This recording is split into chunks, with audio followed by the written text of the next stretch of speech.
Hey les bambing, j'espère que vous allez bien, en tout cas moi ça va nickel.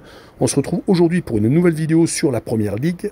La 21e journée qui se déroulera entre le 12 et le 22 janvier. Il y aura donc 10 jours d'écart entre la première et la dernière rencontre. Les 10 matchs sont tout de même analysés dans cette vidéo. Burnley contre Luton, Chelsea contre Fulham, un des derbys londoniens.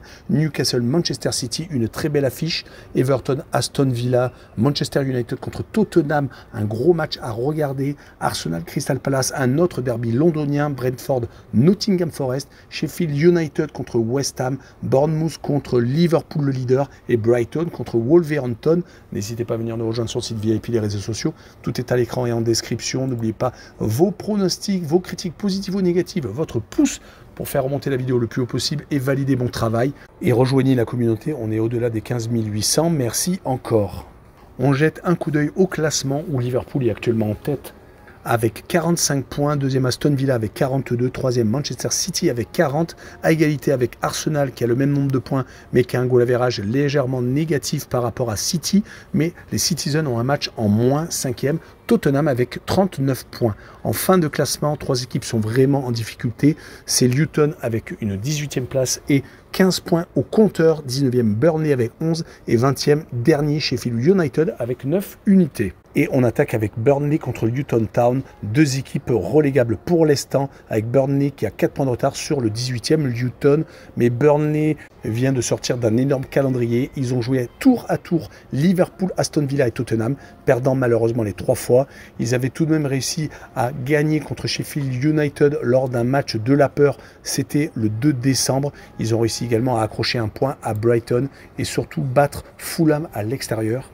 Ces 7 points pris récemment leur ont permis de sortir légèrement la tête de l'eau, de ne plus être dernier, mais malheureusement, ils ne prennent pas beaucoup d'autres points à côté dès qu'ils jouent contre une équipe un peu mieux classée. Et là, ça tombe bien, ils vont jouer contre Luton Town, qui est juste au-dessus d'eux, on va dire, tombe bien car ils sont mal classés, mais sinon au niveau des résultats, Luton s'est également relevé. Une seule défaite sur les 4 derniers matchs, c'était contre Chelsea à la maison. Sinon, ils ont réussi à s'imposer contre Newcastle, contre Sheffield United justement le dernier, et faire 0-0 à la maison contre Bolton en FA Cup. Donc ils sont plutôt en forme ces derniers temps. Mais sur ce match-là, je vois les deux équipes s'accrocher et faire 2 buts partout avec la double chance N2 et une cote à 1,90. Le match suivant, Chelsea contre Fulham, un des derbys londoniens. Les Blues viennent de rechuter en demi-finale aller de la League Cup à Middlesbrough, une équipe de 2e division. Certes, Middlesbrough a une très belle série qui leur a permis de remonter au contact des places de play-off pour remonter en Première Ligue. Mais tout de même, les Blues restaient sur 3 victoires consécutives, toutes compétitions confondues. Une victoire en FA Cup contre une équipe également de Championship, Preston, et 2 victoires très importantes contre Crystal Palace et Luton Town. Mais ils restent toujours 10e au classement, englués donc loin des places européennes. Ils n'ont que 4 points d'avance d'ailleurs sur Fulham qui est 13e et qui sur les 5 derniers matchs n'a gagné que 2 fois, toutes compétitions confondues bien entendu, car il y a eu FA Cup et League Cup.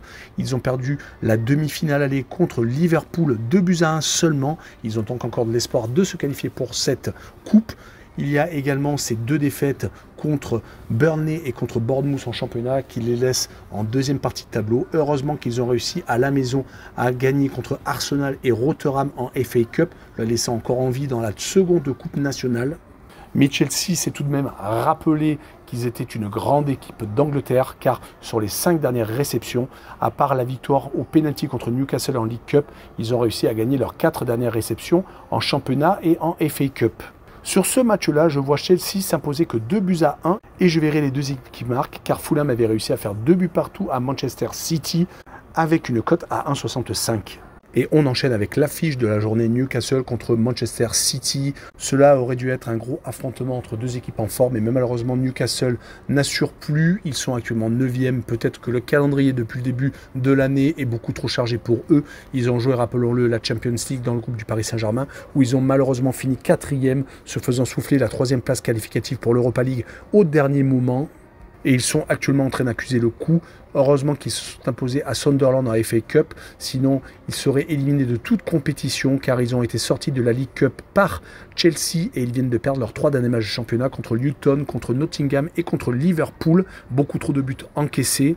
Ils ont tout de même perdu à 2 reprises sur les 5 dernières réceptions et ce n'est pas contre les plus gros, malheureusement pour eux. Ils avaient battu Chelsea par exemple et Manchester United, mais ils ont perdu contre Nottingham Forest. Certes, ils avaient perdu contre l'AC Milan, mais l'AC Milan était dernier à ce moment-là de la poule. Et leur adversaire est actuellement le champion du monde des clubs. Ils sont sur une très belle série de 5 victoires consécutives, toutes compétitions confondues. Ce n'est plus le même Manchester City qu'à un moment donné où ils avaient eu une dépression de résultats. Ils avaient perdu la tête de la première ligue et s'étaient donc retrouvés 4e. Ils sont en train de remonter tranquillement. Ils ne sont plus que 3e, ont un match en retard par rapport à Liverpool et ils ne sont plus que potentiellement à 2 points du leader. Ils viennent de gagner en League Cup contre Huddersfield Town, une équipe de Championship, et en championnat, ils ont gagné leurs 2 dernières rencontres contre Everton et Sheffield United, des équipes de bas de tableau. Et ils viennent surtout de récupérer De Bruyne, qui revient de grandes blessures. Ils ont toujours Haaland indisponible, mais je les vois s'imposer 3-1 à Newcastle, et je verrai City marquer le plus de 2 buts sur le match, et une cote à 2,05. On poursuit avec Everton contre Aston Villa, une équipe d'Aston Villa qui est toujours dans le top 3 anglais, qui est même second à seulement 3 petits points du leader, mais qui a sur les quelques derniers matchs eu des petits loupés comme contre Sheffield United en championnat. Et cette défaite à Manchester United, une victoire qu'ils tenaient à la mi-temps, mais ils se sont fait totalement retourner. Ils restent tout de même sur 2 victoires consécutives contre Burnley et Middlesbrough en FA Cup. Les Villains restent quand même une équipe assez solide à l'extérieur. 2 victoires, 2 matchs nuls et une seule défaite sur les 5 derniers déplacements, toutes compétitions confondues. Ils vont jouer à Everton, qui de son côté vient de faire match nul à Crystal Palace, mais il restait sur une mauvaise série de 3 défaites consécutives et une élimination en League Cup contre Fulham au penalty. Et vu leur position au classement, ils sont 17e à un seul petit point du premier relégable. Il va falloir jouer serré contre Aston Villa, mais je vois quand même les seconds du classement s'imposer 2-0 à l'extérieur, avec la double chance N2 et une cote à 1,48. On poursuit avec Manchester City contre Tottenham, le gros choc de cette journée avec Newcastle contre Manchester City. Manchester United est quand même mal en point, ils sont actuellement 8e au classement, même s'ils arrivent à s'imposer quelques fois, comme ils l'ont fait à Wigan par exemple en FA Cup, ou contre Aston Villa où ils perdaient 2-0 à la mi-temps et finalement ils sont revenus 3-2, sauvant la tête de leur entraîneur qui est toujours en place. Sur les 5 derniers matchs, toutes compétitions confondues, c'est tout de même 2 victoires, 1 match nul et 2 défaites. Un bilan d'une équipe de milieu de tableau, ce qu'ils sont quasiment. Du côté de Tottenham, c'est beaucoup mieux. Ils étaient en tête à un moment donné, ils se sont totalement écroulés pour finalement revenir un petit peu aux affaires. Ils sont actuellement 5e et n'ont que 6 points de retard sur Liverpool. Ils viennent de s'imposer contre Burnley en FA Cup, ce qui leur laisse un objectif de plus avec cette Champions League au bout de la saison.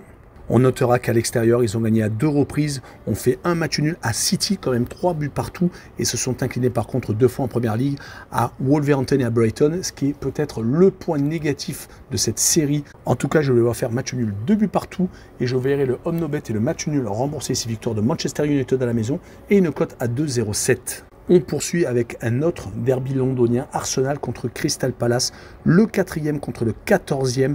Il y a déjà 19 points d'écart entre les deux équipes. Elles ne tournent pas au même carburant, même si les Gunners restent sur 3 défaites consécutives, une élimination en FA Cup contre Liverpool, ce qui paraît peut-être logique car Liverpool est quand même meilleur qu'eux actuellement, surtout au classement de Première Ligue, et ils se sont inclinés surtout 2 fois consécutivement contre 2 équipes de Londres, West Ham et Fulham, à chaque fois prenant 2 buts, ce qui est vraiment le point négatif. Ils avaient tout de même réussi à accrocher Liverpool en championnat le 23 décembre, mais donc ce Boxing Day, ces fêtes ont été assez fatales pour eux car ils sont en train de régresser au classement. Ils sont maintenant 4e.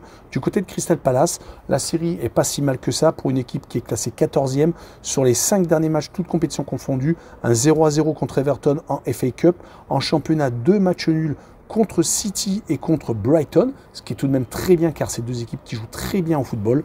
Une victoire contre Brentford et une seule défaite, c'était à Chelsea. Sur cette rencontre, je verrai tout de même Arsenal s'imposer, mais que 2-1, et je verrai Crystal Palace marquer le plus de 0,5 buts sur le match avec une cote à 2,03. La rencontre suivante est Brentford contre Nottingham Forest. Brentford est 16e, Nottingham est juste au-dessus à la 15e place. Un seul point d'écart entre les deux équipes, donc tout est serré entre ces deux formations. Brentford n'est pas dans sa meilleure des séries. Ils n'ont pas gagné depuis au moins 6 rencontres. C'était contre Luton Town, une équipe en difficulté. Donc 6 matchs sans victoire et des défaites assez lourdes contre Wolverhampton par exemple ou Crystal Palace, et des défaites assez courtes contre Sheffield United le dernier et Aston Villa. Donc ce n'est pas vraiment glorieux Heureusement qu'à FA Cup, ils ont fait match nul contre Wolverhampton, mais le match sera à rejouer. D'ailleurs, le match à rejouer sera entre celui fait contre Wolverhampton et celui contre Nottingham Forest. Ils auront peut-être l'occasion de gagner enfin une rencontre. Du côté de Nottingham, c'est beaucoup mieux, 2 victoires et un match nul. Le plus intéressant, c'est que les 2 victoires étaient en championnat et c'était surtout contre Newcastle et contre Manchester United, 2 gros bras qui sont en légère difficulté et ils en ont profité. Ils ont également réussi à faire 2 buts partout en FA Cup contre Blackpool. C'est peut-être un peu moins reluisant, mais tout de même, ils sont qu'à 5 points de la zone de relégation. Ils espèrent accrocher un résultat et je verrai un match nul, 1 but partout et je verrai le Omnobet et le match nul rembourser 6 victoires de Brentford à la maison, une cote à 1,78. La rencontre suivante est Sheffield United contre West Ham United, le dernier qui accueille le 6e. Il y a déjà 25 points d'écart entre les deux équipes. Sheffield United a pris une petite bouffée d'oxygène, se qualifiant pour le prochain tour de FA Cup, battant Gillingham, une équipe amateur. Ils ont réussi donc à enfin gagner une rencontre, car il fallait remonter assez loin pour trouver trace d'un succès. C'était il y a plus d'un mois contre Brentford. Depuis, ils avaient enchaîné malheureusement 3 défaites et un match nul. Le match nul était tout de même à Aston Villa. Ils se sont par contre inclinés contre 2 gros bras à Chelsea, même s'ils sont 10e, c'est tout de même un gros bras du championnat anglais, à Manchester City, mais seulement 2 buts à 0. Et ils se sont inclinés par contre à la maison contre Luton Town, les faisant repasser dernier car leur adversaire du soir était repassé devant eux. Du côté de West Ham, c'est beaucoup mieux. Ils ont réussi à enchaîner 4 matchs sans défaite. 2 victoires très importantes contre Arsenal et Manchester United, ce qui n'est pas rien sans prendre de but en plus. Ils ont également enchaîné avec un 3e clean sheet contre Brighton à la maison 0-0. Ils viennent par contre de se faire accrocher par Bristol City en FA Cup, ce qui est une petite contre-performance, même un petit frein si on regarde les derniers résultats.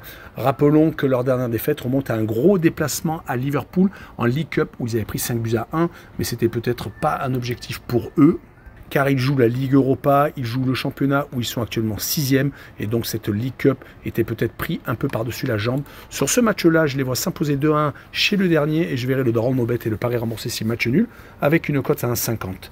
On poursuit avec Bournemouth contre Liverpool. Bournemouth fait partie des meilleures équipes du bas de tableau, car ils n'arrêtent pas de gagner. Une seule défaite sur les 9 dernières rencontres, toutes compétitions confondues, c'est vraiment à noter. Ils ont réussi par exemple à battre Newcastle, à battre également une équipe comme Manchester United. Ils ont fait match nul contre Aston Villa et ils ont battu des équipes en difficulté comme Nottingham Forest, Sheffield United ou Crystal Palace. Et Bournemouth n'a perdu qu'une seule fois, c'était à Tottenham. C'est vraiment dire comme ils sont assez solides ces derniers temps, car une seule défaite sur 9 matchs, c'est vraiment très intéressant. Mais ils vont jouer contre Liverpool, qui de son côté est en tête, et qui ne perd pas depuis également très longtemps, qui n'a perdu qu'une seule fois sur les 10 derniers matchs, toutes compétitions confondues. Mais c'était à l'Union Saint-Gilloise en Ligue Europa lors de la dernière journée. Ils sont encore en lice sur tous les tableaux, qualifiés pour la demi-finale de la League Cup. Ils viennent de gagner Fulham 2-1 lors de la manche aller. Ils sont encore en FA Cup contre Norwich ou Bristol Rovers, et bien entendu en Ligue Europa qu'ils espèrent remporter. Mon pronostic sera tout de même une victoire de Liverpool 2-1 de justesse, avec le plus de 2,5 buts pour assurer le coup sur le match et une cote à 1,50.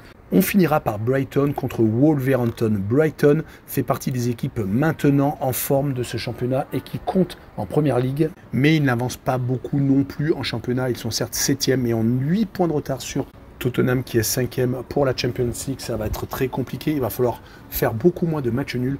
2 partages de points sur les 3 derniers matchs de championnat contre Crystal Palace et contre West Ham. Heureusement qu'ils ont battu au milieu Tottenham 4-2. Ils sont tout de même encore qualifiés pour la FA Cup, ayant réussi à s'imposer à Stoke City. Et le prochain tour, ils le joueront contre Sheffield United encore à l'extérieur. Donc ils ont tout à fait leur chance de passer encore un tour. Rappelons qu'ils sont qualifiés pour les 8e de finale de l'Europa League. Ils avaient fini premier du groupe où il y avait Marseille du côté de Wolverhampton. C'est vraiment mieux ces derniers temps. Un match nul certes en FA Cup à Brentford, mais surtout 3 victoires consécutives en championnat. Et ils viennent donc surtout de remonter légèrement au classement. Ils sont actuellement 11e à l'extérieur. Ce n'est pas ridicule non plus. Ils sont surtout sur 2 matchs sans défaite, ayant fait match nul et gagné à Brentford en FA Cup et en Première Ligue. En tout cas, sur ce match-là, je vois quand même perdre à Brighton sur le score de 2-1 et je verrai Brighton marquer le plus de 1,5 but sur le match avec une cote à 1,58. Voilà, on en a fini avec cette vidéo. N'hésitez pas à venir nous rejoindre. Tchou les bambing!